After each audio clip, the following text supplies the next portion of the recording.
नमस्कार, मी विश्वजित आणि तुम्ही पाहत आहात पिंपरी चिंचवड न्यूज. पुणे शहरात विवाहित महिलांच्या आत्महत्यांच्या घटना पुन्हा एकदा हृदयविदीर्ण करणाऱ्या आहेत. आज लोणीकंद परिसरात एक धक्कादायक घटना समोर आली आहे.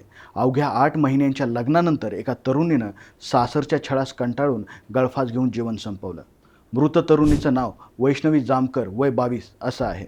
मिळालेल्या माहितीनुसार वैष्णवीचं लग्न 8 महिन्यापूर्वी झालं होतं. सुरुवातीला सगळं काही सुरळीत होतं, पण काही दिवसापासून सासरच्या लोकांकडून सतत पैशाची मागणी आणि मानसिक त्रास सुरू झाला. या सततच्या छळाला कंटाळून वैष्णवीनं घरातच ओढणीच्या साह्यानं गळफास घेत आत्महत्या केली. ही घटना उघडकीस आल्यानंतर संपूर्ण परिसरात खळबळ उडाली आहे. मृतेच्या कुटुंबियांनी लोणीकंद पोलीस ठाण्यात तक्रार दिल्यानंतर पती, सासू, सासरा आणि दीर अशा 4 जणांविरुद्ध आत्महत्येस प्रवृत्त केल्याचा गुन्हा दाखल करण्यात आला आहे.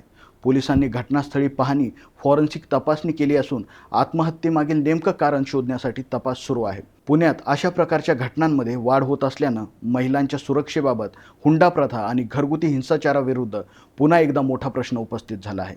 समाजातील प्रत्येकानं अशा प्रकरणांमध्ये संवाद साधायला हवा, मदत करायला हवी, महिलांना आधार द्यायला हवा आणि कायद्याचा आधार घ्यायला हवा. हीच या दुर्दैवी घटनेतून शिकवण मिळते. अशा घटना रोखण्यासाठी समाज, पोलीस आणि प्रशासनाने एकत्र येऊन काम करणं गरजेचं आहे. पिंपरी चिंचवड न्यूज हे प्रकरण बारकाईनं फॉलो करत आहे आणि महिलांच्या सुरक्षेसाठी आवाज उठवत राहील.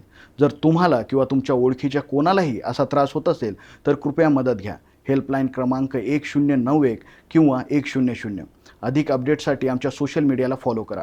सुरक्षित राहा आणि एकमेकांना आधार द्या.